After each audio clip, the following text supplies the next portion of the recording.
gonna be all right. There we go.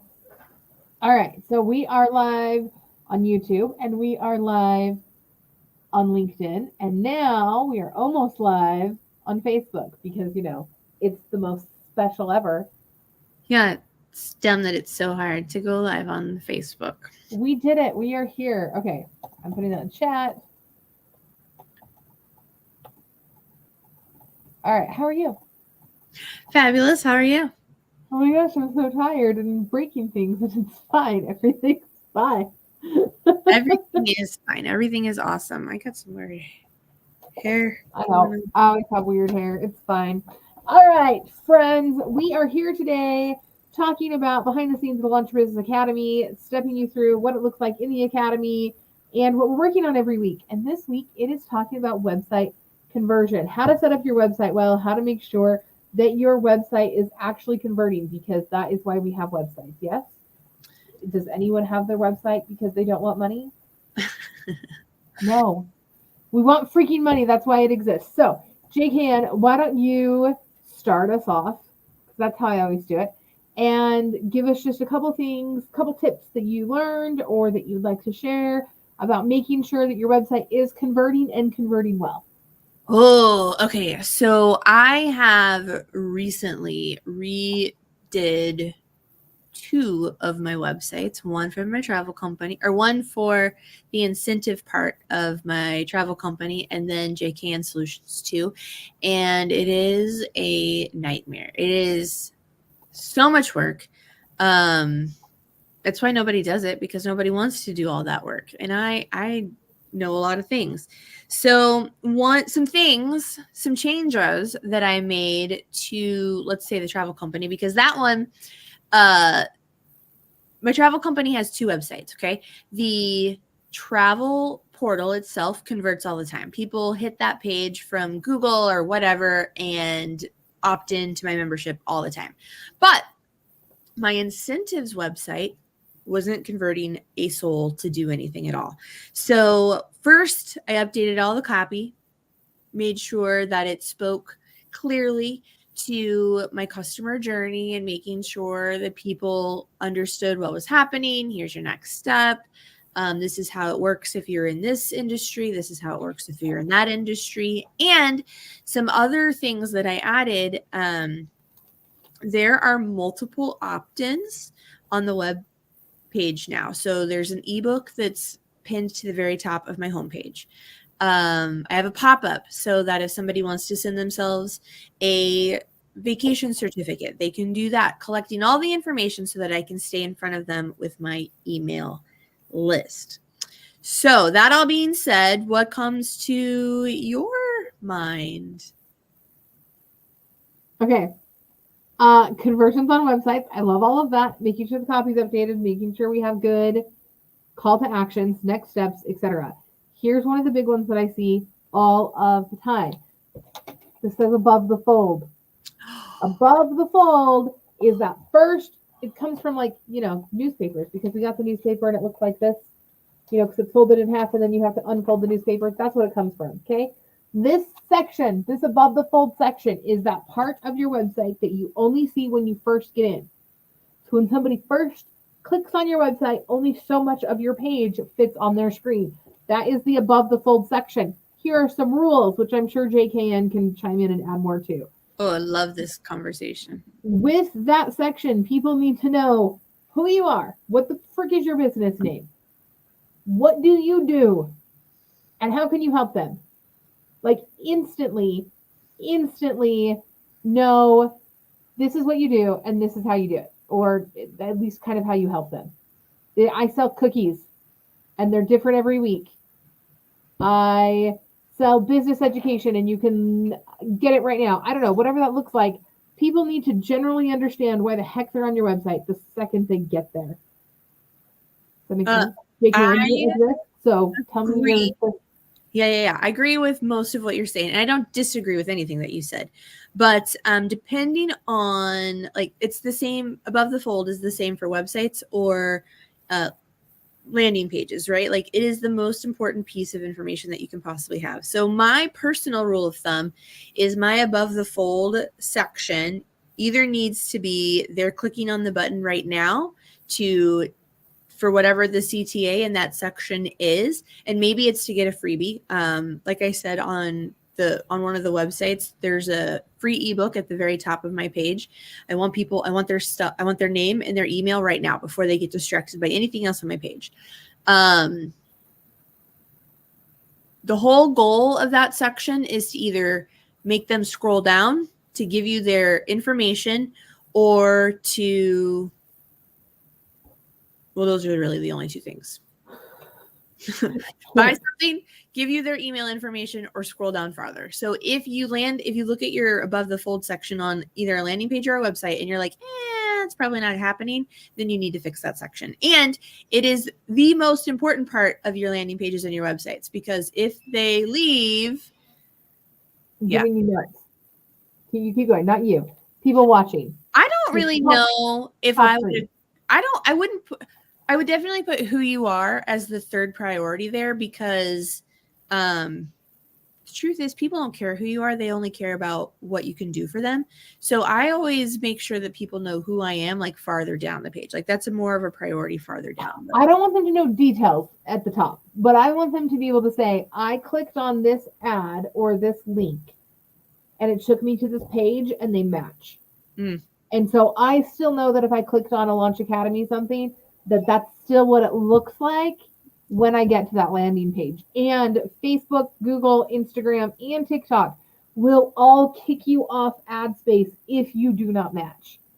Because you're saying, hey, look, we have enter to win a free car. And then really it's different. If it looks different, it's a red flag immediately. So that one does go in a top 3. But yes, call to action. And what the crap is this website for? Yep. Still okay? That I agree with 100%. I could say so many things about the ads, but we're gonna stay off the ads for now because we could go down a whole rabbit hole. But yeah, that makes a lot of sense and is correct completely. It has to be congruent. And let's call it what it is. Not only the reason that it's a big deal for all of those ad running platforms is because if they don't match, if your client lands on them, right? Like they're not going to buy your stuff and they're not going to have any idea what's going on. And it also affects those platforms. Like it's considered like a bad ad or whatever. And it affects their money making as well. So that's why that's a big deal. It is for you. It is for them. And it doesn't have to have like a ton of information about who you are at the top. It's literally like this branding matches and here's my logo. Or this branding matches and here's my picture.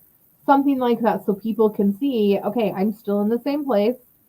I know what you sell and I know how to get it immediately. Don't make people go hunt for a buy button. Don't make people go hunt for the product that they clicked on.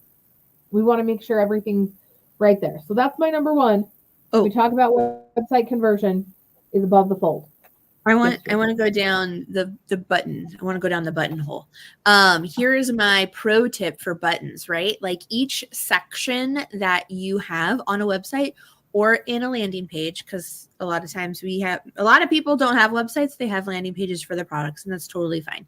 Eventually you're going to want a website. It's better for SEO and all the things. However, I say quick wins a lot. And when it comes to websites and landing pages, micro wins are a thing, people. Micro offers. So every section that you do, so above the fold, if you have an about section, if you lay out you have a mission statement or something like that, every section that you have a button, and make sure that button has a call to action that is congruent to whatever your copy is there.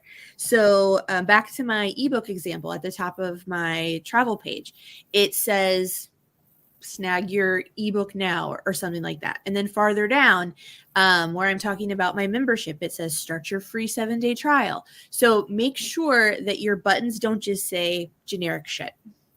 Make them very specific to what you just told them, because then it's like the next step, right? You were just telling me about this, let's say, I don't know, healthcare plan.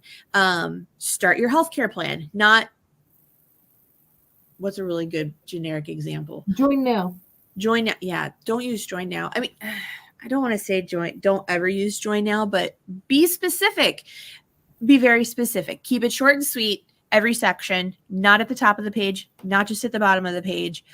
You can never have too many buttons. You can never give somebody too many opportunities to click on the button and buy your shit.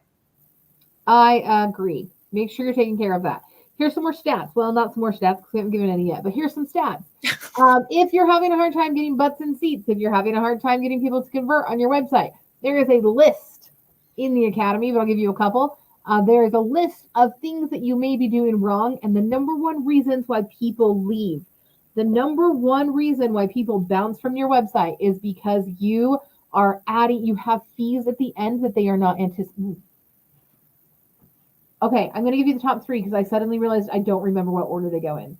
Yeah. I thought I did, but I don't remember the order. So top 3, you have fees at the end that they weren't anticipating. So shipping, a service fee, anything like that. You have something extra that they were not anticipating. That is one of the number one reasons, top 3 reasons that people bounce instead of buying things. It is 100% worth your time to absorb shipping costs into your prices than to continue to pay for shipping or to absorb shipping costs after people spend so much. So if you have that little counter at the top that says you're getting so close, you're so close, spend $5 more and you get free shipping. Paying for shipping feels like throwing money away to almost the entire country. Yeah, for sure. If I'm going to buy something and I've put it in my cart and I get all the way through the thing and then I see that it's charging me $7 for shipping, I'm like, F that, buddy, and I'm out. Now, if I go through the whole process and I am paying more for, let's say, a book, I'm paying more for this book, but there's no shipping fees at the end, I'm okay with that. I've already agreed to this price. But if I get through the process and now you want to add on to that, I haven't agreed to that in my head. Does that make sense? Yep, perfect sense. And that's how most people do it. Just like that. I already agreed to this price. Now you want me to pay $3 more, et cetera, et cetera. Stop. Raise your price $3, friends. Yep. I promise you it's going to make a huge difference in your conversions. I'm actually realizing right now that I might still have shipping on my book on my website. So I should change that today. That's funny. Okay, so that's one. Because I had a promo for free shipping. Okay, that was number 1. Shipping. Stop. Or extra fees. Or like if you're charging people credit card fees, I will walk away. Are you freaking kidding me? That's a business expense. That's a business. Cost of doing business. And for a lot of people, it's either you either pay the 3% or it's no sell because so many people feel punished for using their cards. That's how we're paying for things. If I get to the end and they're charging me a fee for using a card, I'm done. Because I don't know you're punishing me for giving you money. Right? And I will die on that hill. That leads us nicely into number 2, which is payment options. If you do not take a preferred type of payment, people are really happy to just walk away then too. So if the only way you're taking money is PayPal, that's a problem. Even though PayPal can kind of take credit cards, most people only see the PayPal and they're not sticking around. So you want to make sure that you can take as many payment options as you can take because not taking their preferred mode of payment is causing people to bail. Okay. Thoughts on that one, JKM? Agreed. Perfect. All right. And then number 3 is too many. If you're making the checkout process too hard, you're making it too complicated. Every single time that somebody has to click to a new page, you're losing 40 to 50% of your people. Every single time. If you can't get people to sign up for your events, you're probably asking them to do too many things. Oh, let me tell you, simple strategy for getting people to sign up for an event. 1, they land on your page. 2, they click the button that says sign me up and you use a pop-up that collects their information. And then whether they finish it or not, whether they go through whether it's a free event, paid event, whatever, if you have that pop-up and it collects their first name and their email address, they are on your list. You can send them reminders to finish the sign up. You can send them, they're on your list. And that's the most important step, right? Because a lot of people are going to bounce for whatever reason. They got distracted. They don't want to, if it's a paid event, they don't want to pay right now, all of the things. So use the pop-up for everything and anything.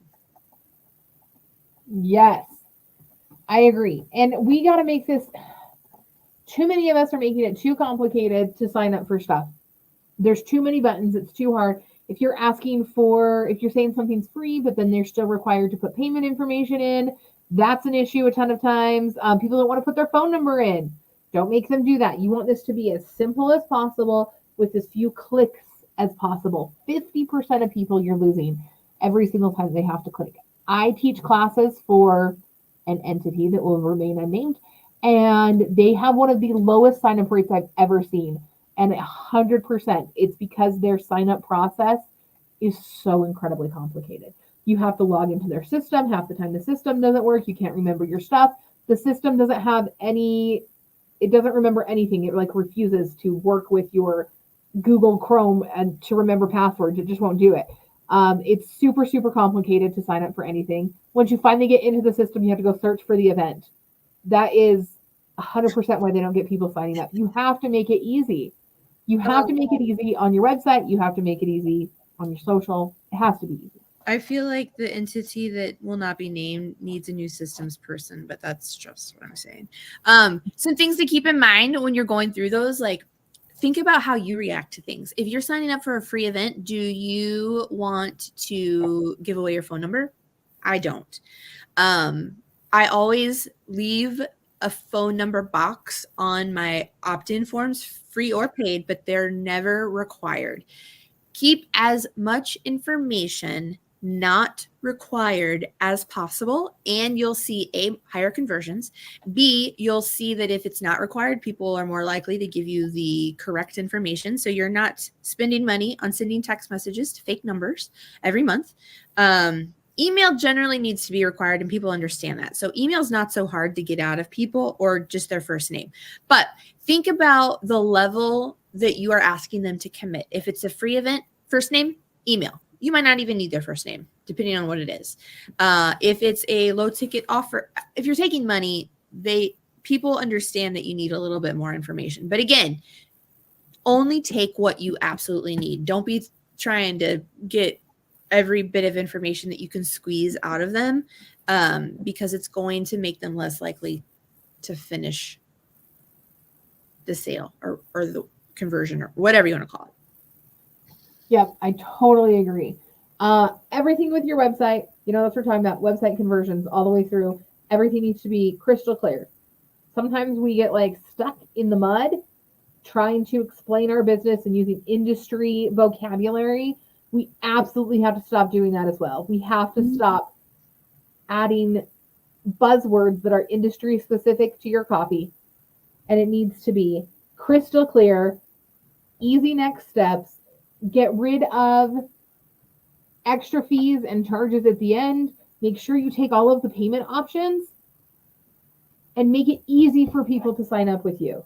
We should not be putting roadblocks in the way for people to sign up to come to an event or to get our free offer or to purchase anything. Ease of use, simplicity is going to get you super far. Agreed. All right. Anything else, JKN? That was quick. That was a lot in 20 minutes. Yeah, that was a lot. Anything you want to add to? Yeah. So I've been working with a client the last week or so on her website. She just redid it. And one thing that you want to be checking on is your metadata for your website pages. And the reason that I say that is you can log into, I think it's the Google Search Console. I don't know. There are so many Google tools, but you want to make sure that every page that you want Google to find is findable from Google. And it could be just as simple. I do this a lot for clients, is I'll duplicate a page that they already have made and then make changes to whatever we're adding to it, right? And I often forget to make it a priority to change the metadata, which means to Google, you have 2 of the exact same page and your new page isn't being indexed. Okay. Google doesn't know it exists. So make sure that when you're checking your SEO data, you're also checking the page information, like the title of the page. It's as simple as making sure it's different than all the other pages. That's a pretty high level skill. And you'll probably want to reach out to somebody to have them check on that for you. But keep it in mind, it's very important to make sure that traffic is getting to your website.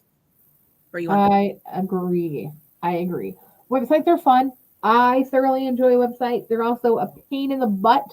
Huge. They got to stay updated. You got to make sure that it's all current. You can break everything in a second.